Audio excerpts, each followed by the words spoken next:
and thank you for joining us this evening or whatever time it is where you're joining in from. So I have some contact information that is on the screen right now. I do welcome, if you have additional questions that you aren't able to get answered tonight, for you to reach out to me. If you are on Twitter, my Twitter handle is @BuddyXO, and that is the easiest way to communicate for me. But also I have a blog, techiemusings.com, and you'll find my email address on there, and you can contact me so we can continue the conversation. My goal tonight is to talk about some of the different tablet options that are available to help inform your choice, because I've been hearing from a lot of teachers that that's just a challenging part. What tablet should I get when there's so many options out there? And then diving into some of the very simple tools to get started with. How do you start writing? What do you start writing on? So those are the primary goals for us tonight, and we will have some time at the end for some question and answer. So let's dive right in to 3 different types of tablets that you might look into. So I'm going to start with the pen tablet. And so the pen tablets, the ones that I have to show you are the Wacom Intuos. That's this one right here. And then the one by Wacom, which is the newest tablet. And that's the one, it is red on the back. So that's how we can identify that one. So these are the slate style, so they're like a giant mouse pad that you write on with a pen, but you do have to look up at the screen to see where you're writing. So that's how these work. So basically the Intuos tablet, what I love it for is in the classroom, this is the one that is wireless. So this one's Bluetooth enabled. There are 2 Wacom Intuos types you might look at. This is a small size, by the way. They have a small size and they have a larger size also. I use the small size just for the portability. And again, this one is Bluetooth enabled. You have to look that up when you're purchasing. You would want to make sure you get the Bluetooth one if you want to be able to use it around the classroom. And so wherever you're writing, like if you're writing in the top left, that would correspond to writing on the top left of your screen. Writing at the bottom right, that would be the bottom right of your screen. So anywhere you're writing, as you're writing along, corresponds with where it is on the screen. So this is kind of like your full screen, and you have the ability to write.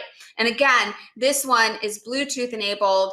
The battery lasts super long on it with one charge, so you can easily walk around the classroom and use this one. And that's what I like to use it for. And then the newest one that I said, and so these pretty much have the same screen size, by the way, just so you have that awareness. And these are the small sizes that I'm showing right now. So this is the one by Wacom. Again, this one has the red back. And so this is their newest tablet that is Chromebook compatible. So whereas you've seen me get on before and say, no, there's not a Chromebook compatible device. Now there is. This one is Chromebook compatible. Now this one, I don't have the wire plugged in right now just so I could more easily hold it up. But this one, you do plug it in. So you would plug it in to your laptop. So just one plug.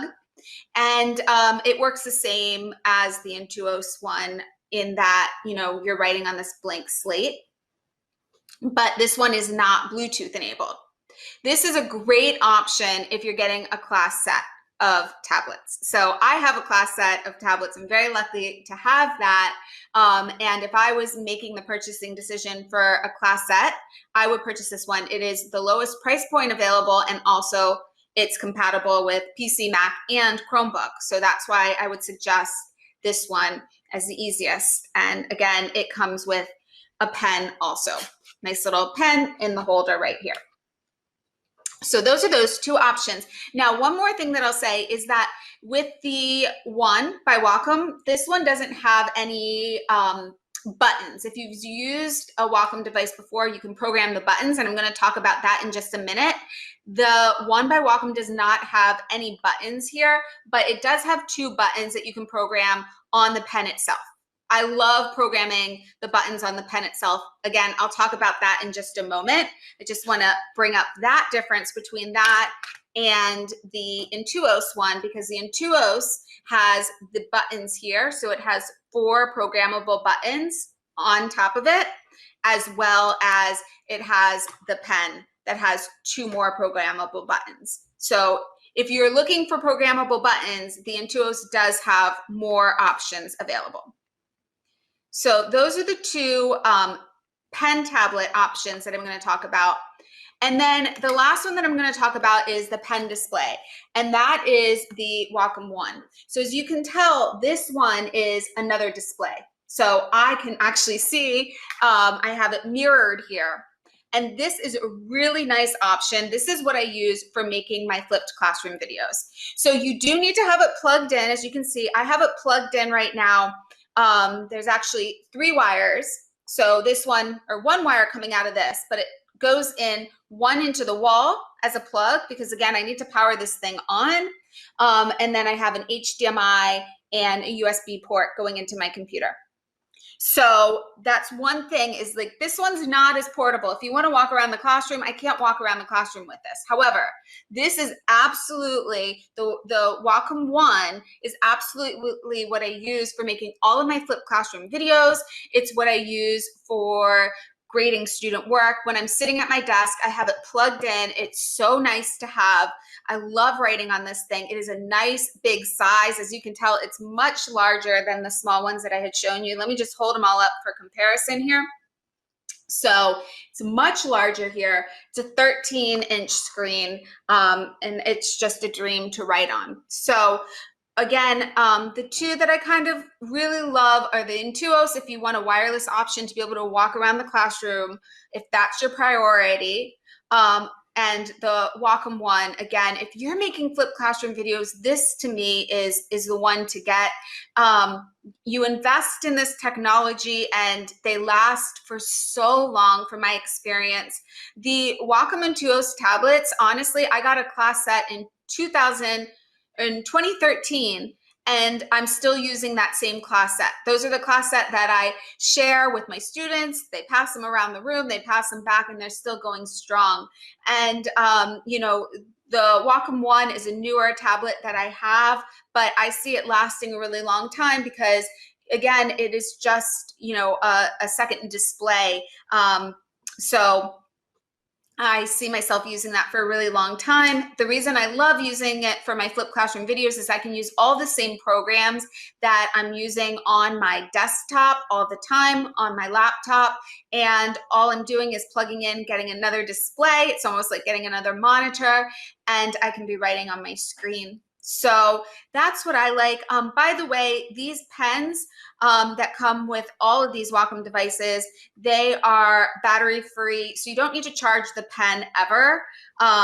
So that's something else to note. So that's an overview of the pen tablet versus the pen display. And the next thing I wanted to get into is kind of like this unboxing and setup. So you would want to download the drivers. Of course, if you're on a Chromebook, you do not need to download the driver for the one by Wacom. However, if you can download the driver, then you'll get some more settings. So absolutely, no matter what device you have, I would suggest, if you're on a PC or a Mac, that you download the drivers as your first step. And they have them for both the Mac and the PC. After that, you can go into the settings, and that's where, when you go into your, your system preferences, on the Mac, if I open up my system preferences and I get a screen like this, and that's where I can customize the pen, what it does, what each of those buttons do. And so this is just what the options are on the one by Wacom, because the only things that I can program on that are the 2 buttons on the pen that I had showed you. And so what I like to do when I only have the 2 buttons to program is, one of them can be like a right click. I will tell you, the one that I use always, if I can only program 1 button, I use pan and scroll. That's personally just what I use, because I like to be able to just move around my page. I like to be able to move up and down easily. That's the most important button for me. So that's personally what I set it to. So again, if you open up your system preferences, then you can choose what you want it to do. Under navigation, you would have a pan scroll option there. You could choose right click. You could have it do a certain keyboard stroke. For instance, if you wanted to make your button choose to do undo, for example, you can choose that. Actually, you can choose by application if you want to program that button to do different things. That's an option you can choose too. You can choose like if you want it to be for all applications, or you could have pressed the plus button and chosen that you want it, you know, just when you're in Notability, for example, you want the button to do a right click or a pan and scroll. And if you're in another application, you want the button to function in a different way. That's a really nice option that you have that not everybody is aware of, that you can program it by application. So those are the things you can do. You can customize the feel, the tip feel, all of that also. But I really just wanted to emphasize that you can program these buttons, and that's what I like the pan and scroll personally. All right. So after that little overview, I want to dig into some of the applications that I recommend for getting up and running. And the first of these is actually as simple as PowerPoint Online. I like creating my flipped classroom lesson, kind of the layout in here, but leave a ton of white space. And then what I can do, I could do this in my classroom, or I could create a screen recording. So I'm going to go over to PowerPoint right now. So here it is. So I just kind of have the lesson laid out. And this is something that I would also actually print out and hand out to students so that they can take notes. So as you can see, I have a bunch of blank white space. And then all you do, and this is the online version, by the way, you have more functionality if you're on the desktop version, but all I really want to be able to do is draw with a pen. And so I can do that here. So you just choose your pen tool right here. And then I can write right on the screen. So I'll show you. I'm going to be writing on both things.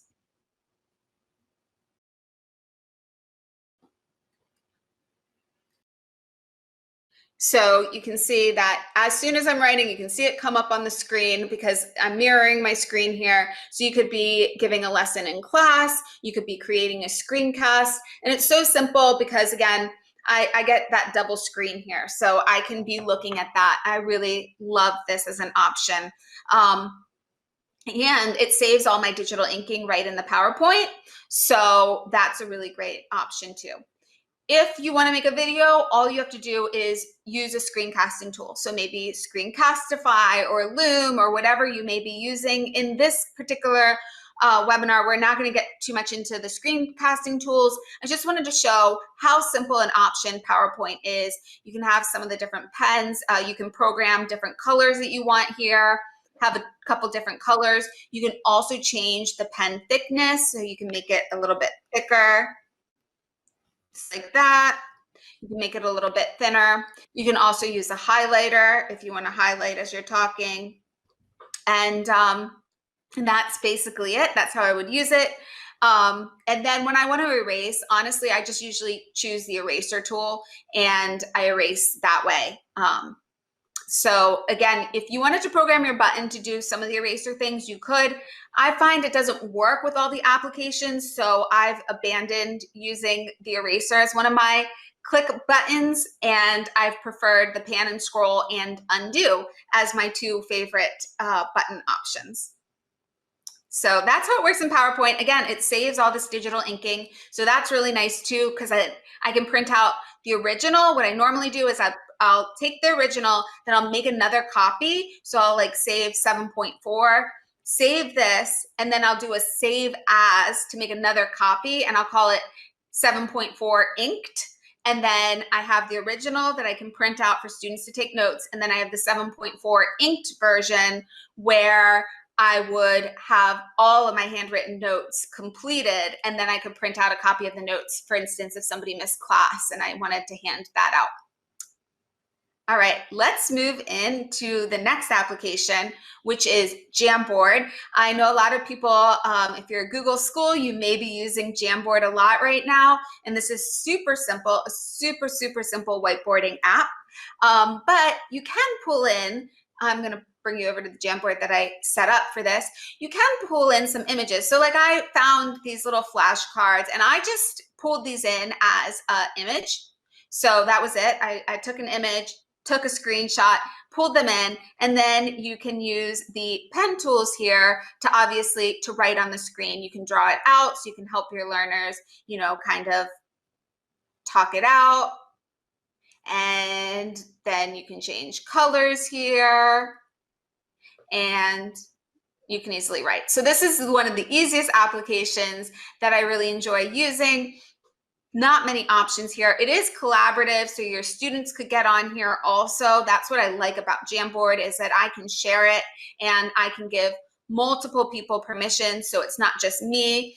I can have my students logging into this. I can give them view only permission if I want them to just watch, or I can give them editing permission so that we can be writing at the same time, or that students can write together. And you can have multiple frames here set up. So in this one, you can see I kind of set it up as an example. Please follow my example and finish solving the other problems. And I would have made one for each student in this case. That was the example that I was trying to show here, that each student would be able to fill out their own. I would put their name on it, and you can just duplicate the slides for as many students in the class as you have, so that each student can have their own frame and they could be able to whiteboard. So Jamboard, one of the simplest to get started with. And then the next level up would be Cami. And a lot of these features are free. I'm going to try and differentiate. Obviously, the PowerPoint was free, the Jamboard was free, but Cami has a paid version and a free version. So I do have a upgraded version, but the drawing tool is absolutely free here. So how I might do this is, in this example, I have some screenshots pulled into here, and then I can mark it up with my pen. So I can just go ahead and get my drawing tool, pull it out, and I could mark up whatever the student did wrong or whatever they did correctly. We can talk through it all together as a class. So again, I can easily write on the slide anywhere that I want. And again, I'm just writing again on this one. You could write on any of them and it would work the same. For this app, you can change the stroke thickness also. So sometimes people don't know where that is. That's right here. So I can change how thick my pen is when I'm writing.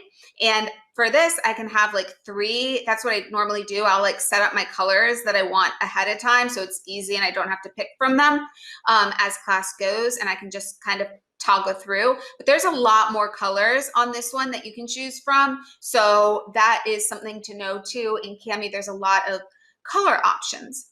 So you can start with some slides here you had set up in advance. I wrote the problem out and then I just drew it. You could do that. Or you can just create blank pages right in Cami. So actually when I press the plus sign, I can choose if I want a blank page, I can do a line page, I can even do a grid type style of page.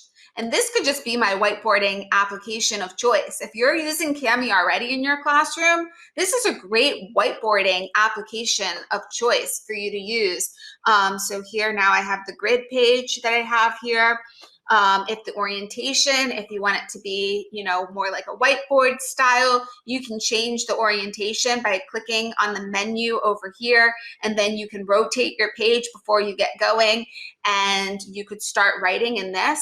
One more thing that I want to bring up, because I had kind of talked about screencasting just a little bit.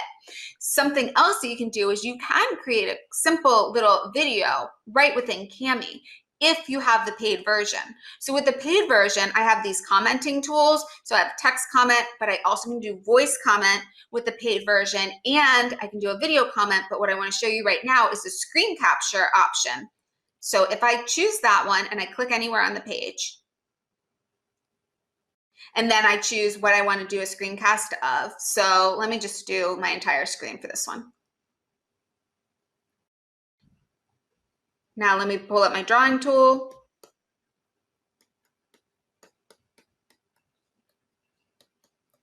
So as I'm writing and I'm talking and I would be solving out the problem. Let me just go ahead and put now.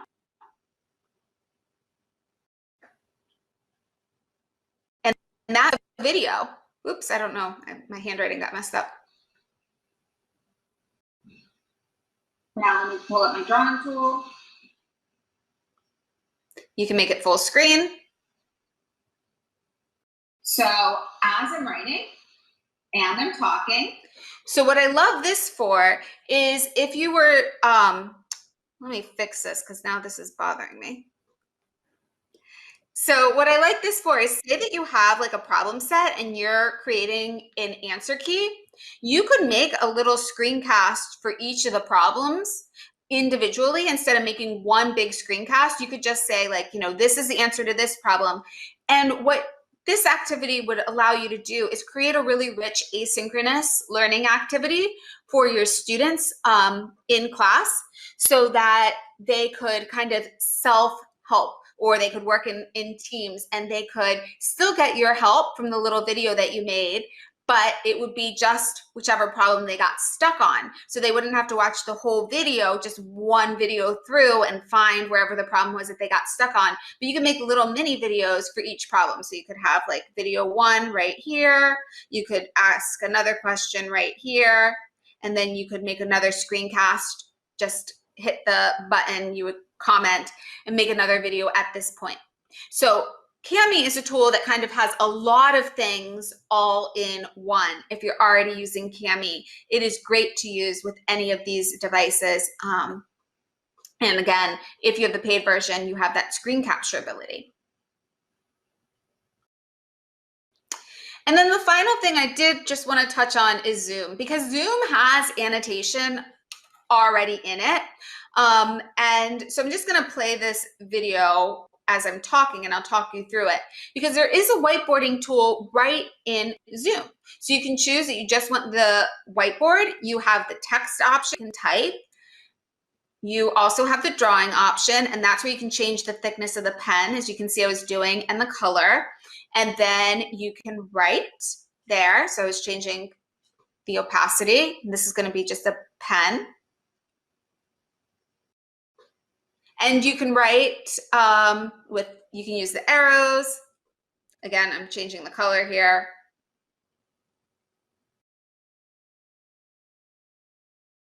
Gonna go back to my pen, change my color again. And so again, this is now I'm changing the thickness of my pen. I made it a little bit thicker here. But if you're already using Zoom, I would just recommend using the whiteboard right within here. You can also annotate anywhere on the screen in Zoom. This is just the whiteboarding feature that's available. And then the last thing in here is that you can save and download after you finish your lesson. The last thing that you would be able to do, let me go forward a little bit.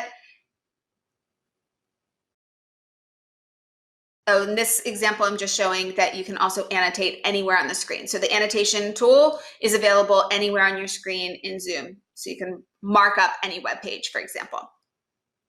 Again, if you press the save button right here, you can actually export any of the notes that you've taken. All right.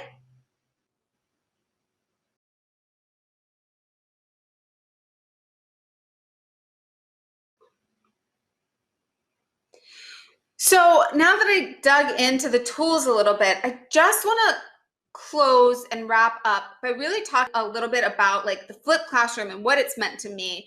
When Doug introduced me, he said that I've been flipping my classroom for 10 years now.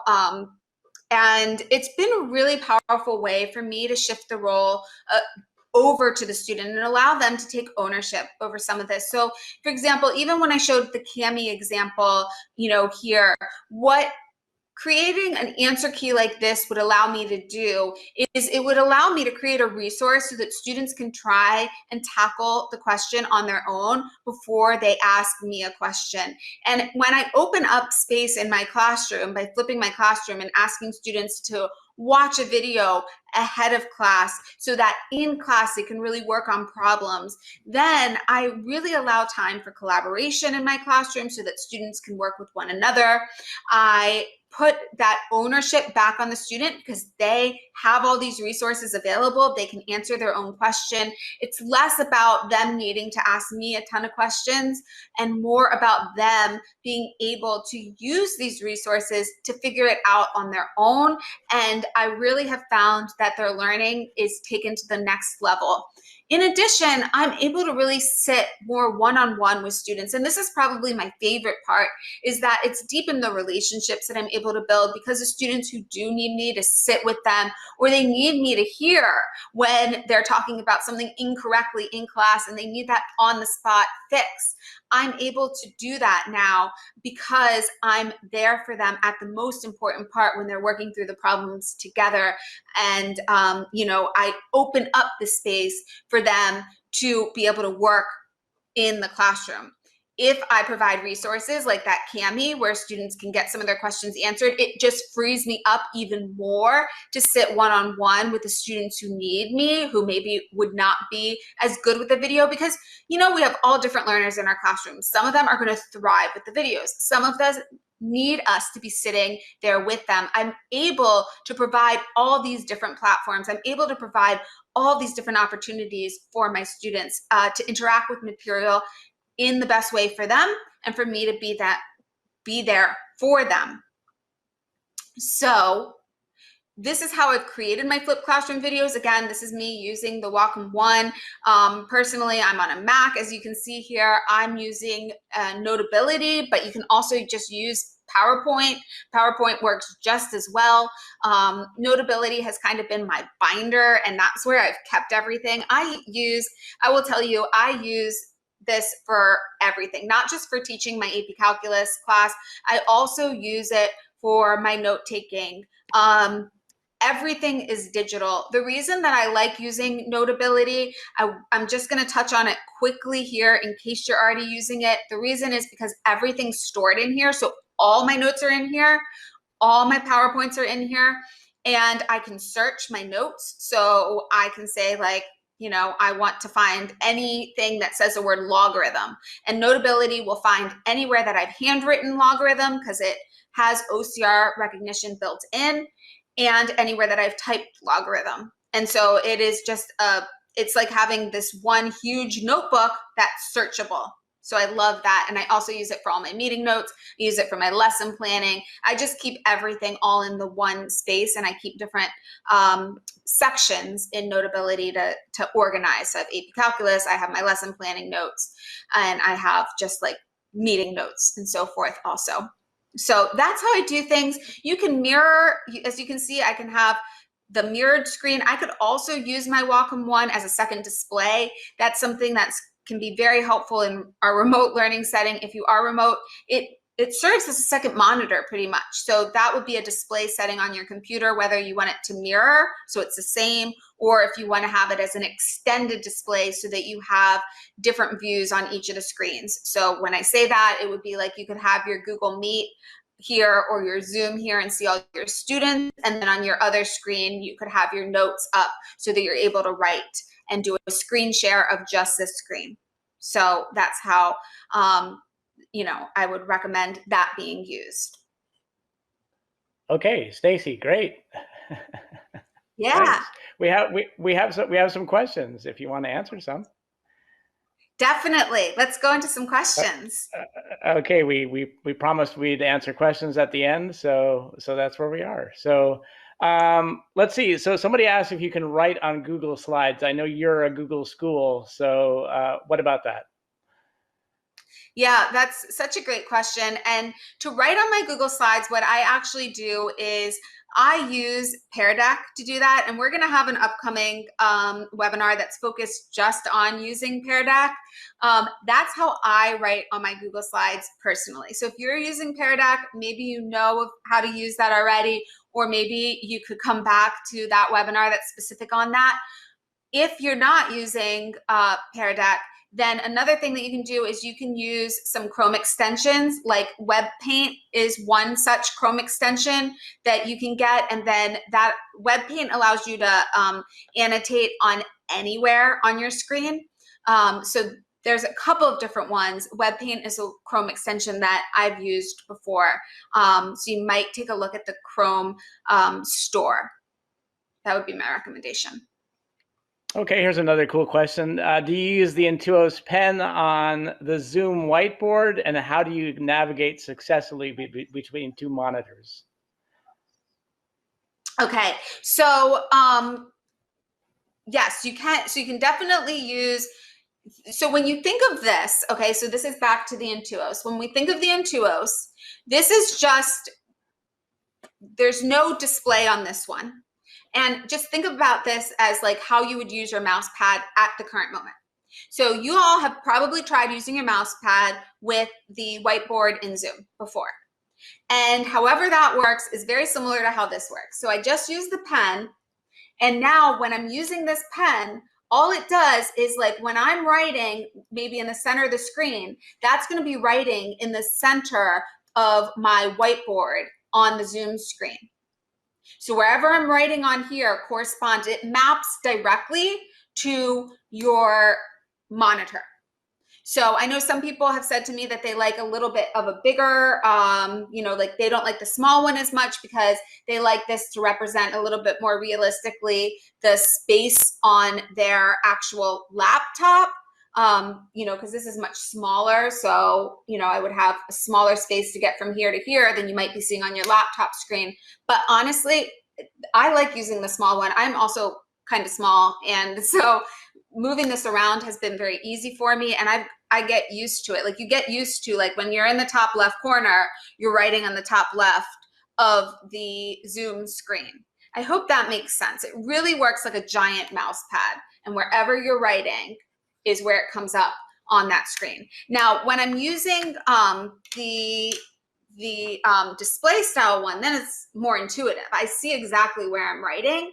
And in this instance, you know what? I usually had it in mirror mode all the time, where the same thing on my screen, on my Wacom screen, was the same thing on my screen of my laptop. But in remote learning, I think we all have explored different things where we're like, oh, I want to just be able to see my students on my laptop, and I want to just be able to write on another screen. And that's when I would recommend splitting up the two screens and have a different display. I hope that answered that question. Yeah, I think that answered it. Another cool thing about the Intuos tablet is it being Bluetooth. You can literally wander around the room as you're teaching. And if you have a projector in your class, you can project what you're writing to your students. So that's also super cool. Yes, so true. And I think you do that often, don't you? Yes, yes, because I am also, like, again, I'm short, I'm small. So sometimes I feel like I get lost if I am, like, behind a podium, or if I'm, you know, sitting down at a desk. Though I do that sometimes, so it depends. I won't say that I never do that, because sometimes I do. However, most of the time I like to be walking around the classroom. I like to be kind of sitting with students individually. Another thing that you can use when you're walking around with this device is, so a lot of times what I do is I will kind of walk around my classroom, but keep my projector on. So if I'm sitting with a student and they're asking a specific question, I can just be writing, and that's still projected on my screen, so that even though I'm working just one-on-one with a student, maybe somebody on the other side of the classroom had that same question, and they could look up at the screen and see me writing, and know that, oh, the solution to that answer is going on right now, or maybe they would come and join me so that we can talk out this question together. Obviously, these are all strategies that I'm talking about in a face-to-face classroom, but that is a really nice way to have it too. So what I'm saying is, for example, just have a Jamboard, just have a blank Jamboard space. So let's just say it's totally blank, and I'm sitting with a student, and I just am walking around the room and they ask me a question and I sit down with them and I start answering that question and I start writing it out. But this is, even though I'm just working with them in this moment in time, everybody in the room can see this on the big projector in the front of the classroom. And so they could, then come and sit with me. So instead of like me writing on a piece of paper and it just being between me and that student, this can now be projected for the full class. So they could learn from anything that I'm writing in that moment too. Or again, no, hey, I have that same question. Why don't I join that table? And they can move around. Here's a question that you might not know the answer to, but you may, because you've been fiddling around a little bit in the Khan Academy. But somebody had a question about writing on the Zoom whiteboard is very fluid, they find, but when writing something during the Khan Academy features, it's not as smooth. Do you find that true? And is there something to get around that? That's a good question. And you're right in that sometimes depending on which application you're in, it will affect the smoothness of your writing. So I don't really know. I have only used Khan Academy. Like the little whiteboard in there is really nice, the sketch pad, but I haven't written a ton of stuff out in there. So I don't really know why it's not as smooth. Maybe when we're getting to the next question, I can pull up my Khan Academy and we can try writing in that and see. But I don't have an answer just off the top of my head on how to make it a smoother experience, because it might just be not quite as smooth. Sure, and I think somebody wants to learn a little bit more about your class setup with Intuos tablets. Does every student have a tablet in the class, or do they have to share? Yeah, so I have a class set where every student has one, but they don't take it home. So we just use it in class. So everybody would get one at the beginning of class and they use it. So that's where I use Pear Deck. So I make a bunch of drawing type slides as my warm up, and then students answer the questions with their Intuos tablet, and I can see all that handwriting coming in real time as they're writing. So it's been really great for me in that way. Cool. And then Alfredo has a nice question that we may be able to help him with later on during our education series, but he's asking if you and us can come up with a presentation that would set up your classroom for a live stream hybrid situation. So I think he's looking for some examples on how you actually do it. So that might be kind of fun. Yeah. So honestly, when I'm doing like, not in the classroom, but like just remote, this is like I'm doing a screen share. Normally I'm in Pear Deck most of the time. So that's how I run my classroom. I haven't touched on Pear Deck today because it's not the theme of our talk, but we are going to do a Pear Deck one next Wednesday at the same time. And it's just going to be devoted to getting up and running with Pear Deck. And I will be showing kind of some of the questions and how I manage that with my students if you're interested in more on that. But I just do a screen share normally, and the interaction all comes because my students are in the Pear Deck. So the Pear Deck is a way that the students ask questions. The Pear Deck is how I see students working in real time. The Pear Deck is really my way of shining the spotlight back on the students' work, even though, like I'm doing a screen share, but I'm seeing all their work in real time. So I wanted to keep this one really simple. So another easy way to do this would be to kind of set it up through a Jamboard where each student has their own slide. Now this would be a little bit different in that I would kind of have one question. Instead of one question at a time on the Pear Deck, I would have a slide per student. So maybe I would have all of the 4 questions on one slide. But when we get into the conversation piece, now I can, pull up actual student work on the board. I can annotate on top of it, which is nice in the Jamboard. But now this makes for a really rich discussion for us to have together, all right here. So I don't have a super fancy setup, to be honest, in my classroom, though, again, we could talk more about various setups.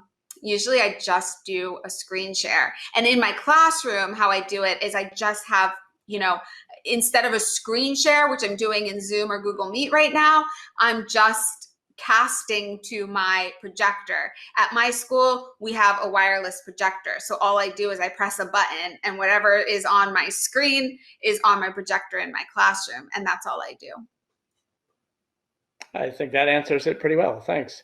And then we have another question. Can I drag documents or screenshots directly into Cami without having to merge documents?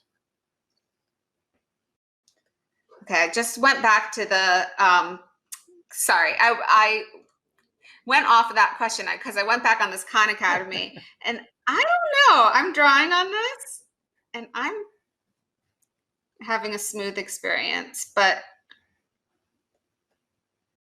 Yeah, it's interesting. It might be the person's pen. It might be that they don't have a Wacom product and their pen just isn't as nice. That could be possible. Yeah. I mean, there's definitely a difference in what tablet you have on how nicely it writes. So you're not gonna get the same smoothness when you don't have a Wacom tablet, in my experience.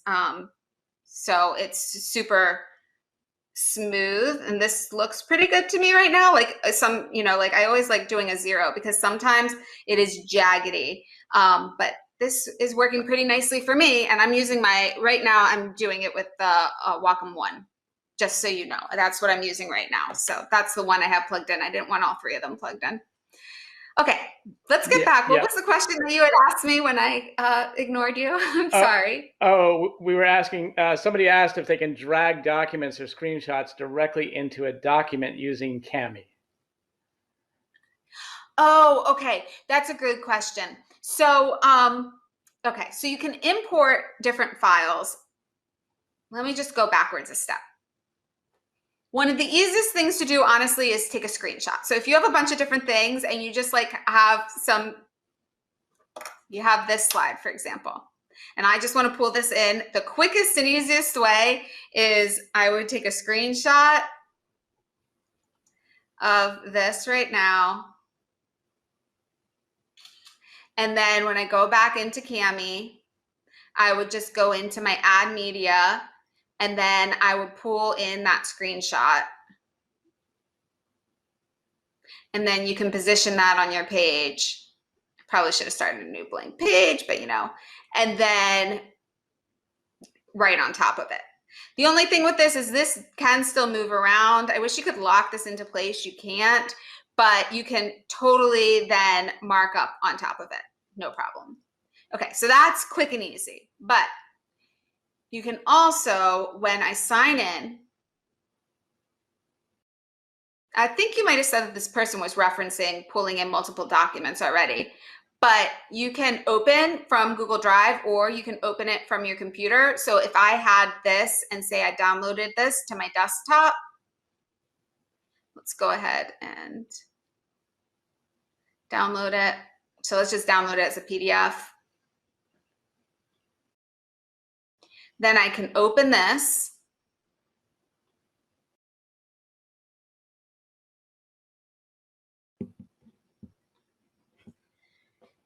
And it's going to pull in nicely.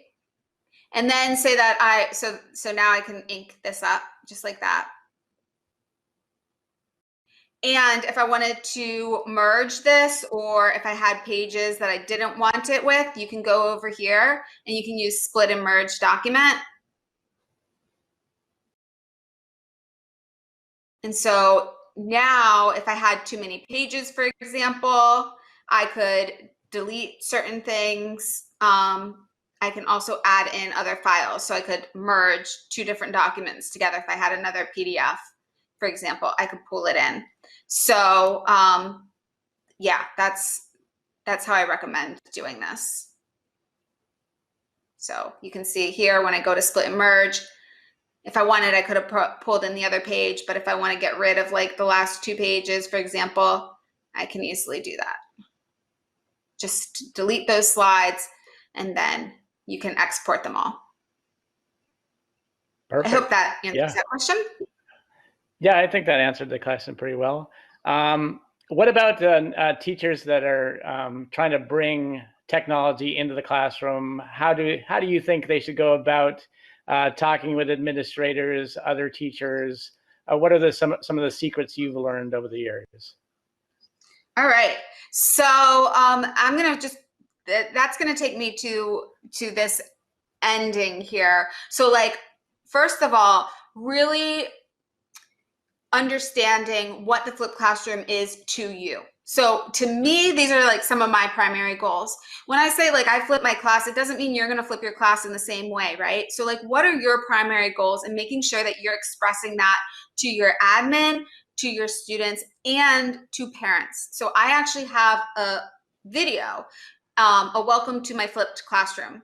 Actually, if you're interested in checking it out, if you go to my YouTube channel, it is the first video you'll see when you go onto my YouTube channel as the intro video there. So that's what I share with parents right around back to school night, for anybody who can't come to back to school night, and also just as an added resource for parents. This is what my flipped classroom is. This is why I do it. This is really about providing more resources for my students, and that the really important learning happens in the classroom when I am there with them, making sure that they understand that. And before I started flipping my classroom, I explained it to my administration. I had full support from them for doing this, and explaining why. Over the years, I've gotten so much feedback from students. Here were some of the feedback that I've gotten from them on like how the flipped classroom has helped them. So I think looking at what other teachers have experienced and sharing those things, but also working them into your classroom. So, you know, for me, it's been a really big part has been about allowing students to work together. It was really interesting to me in one of my first years, I got this comment. I got so used to working on math problems at home, and it was nice to have the support of classmates. So just that collaborative piece that we're able to bring in. I'm able to work at my own pace. It lowers the anxiety due to my extreme organization. But that is another key piece here. So like I always had videos at least a week out in advance so students could watch the video when it was best for them. Maybe they had a sport event and they needed to watch 2 videos in one night because they knew the next night they just didn't want to have homework. And I gave them that ownership over doing the work at a time that best fit their needs. And that has been a big, big part of why it's been so successful, I think, is that students had those resources at a time that best fit their needs. The freedom and the independence, the support and the guidance. Also for students who might be out, who have been sick. Like I've gotten this one so many times over. This student suffered a concussion, and out of all their classes, AP Calculus was the easiest to catch up on. That's saying a lot, right? So just giving, again, students that opportunity to look back at prior work, whether it was because they missed class or because they just needed more time to process and think about it. And then the last thing that I would just say is just like the reach and the impact to me has been such a major benefit of all of this. Just my YouTube videos, putting them out. I put all of this public on the, on YouTube for anybody. And the number of students who have watched these videos, the comments that I've gotten from students, and since this is AP Calculus, I get it from high school students and from college students who are looking for these resources. Like they are looking to help themselves and they don't know where else to turn. They're stuck and we're able to help them. We can have such a huge reach and impact. And that has been one of the very best things of flipping my classroom. I mean, beyond just the walls of my classroom, which has been cool, is being able to reach this audience. And as a math teacher, it's a real global audience because, they look at the math and they understand it in the same way. So it's been absolutely awesome. So consider that too. There's a lot of upfront costs. these videos, making these videos take a lot of time and effort. I'm not going to downplay that in any way. I mean, I spend hours making each video. I also edit my videos. I'm not saying you should make them just like I do, but it has paid off like so many times over. These are also reusable. So one of my hopes is that I'm going to put my contact information here again so that you can reach out to me if you're trying to do any of this. One of my hopes is that, you know, we've had an opportunity right now to play with so many tools. It's not been for great reasons for a lot, you know, for a lot of us. Like, we've onboarded too many tools and it's been like out of this huge need. But what I hope is that you will have found some tools and you've already learned those tools. And now you can have maybe, you know, you can step back in planning for the fall when we will hopefully go back to a lot of face-to-face learning and think about some of the things that worked well asynchronously and some of the things that worked well because you were online, and use some of those ideas to plant into your lesson design for the year ahead. And so in that way, I think you've already been equipped with super great reminders of what is going to make great flipped classroom videos, what's going to make great online content for your students, because you've had to do that. And when you have more time to actually think about the lesson design and you're not in this panic mode and we're not in this emergency crisis anymore, I think we'll have a real opportunity to think through how to construct lessons and how to make them most accessible for all students in our classroom. And so that to me is the really exciting next step that we're going to get into. And I'm really happy that we had so many questions tonight and that we had the time for these questions. And I would like to be able to continue those conversations. And so I do welcome you to reach out to me with any questions that you have. And, you know, maybe we can do some more of these follow-up webinars. Already today, you know, there's been a lot of questions about, you know, kind of workflows that I use Pear Deck for, and we already have that webinar planned for next week, actually. But, you know, if there's more questions that pop up, perhaps we can schedule another webinar and present that to you to get those needs met. Well, thanks, Stacey. This has been super cool. Thanks for joining us tonight on our first Wacom Education Series. As Stacey mentioned, next week we're going to be diving into Pear Deck and how she uses it in the classroom.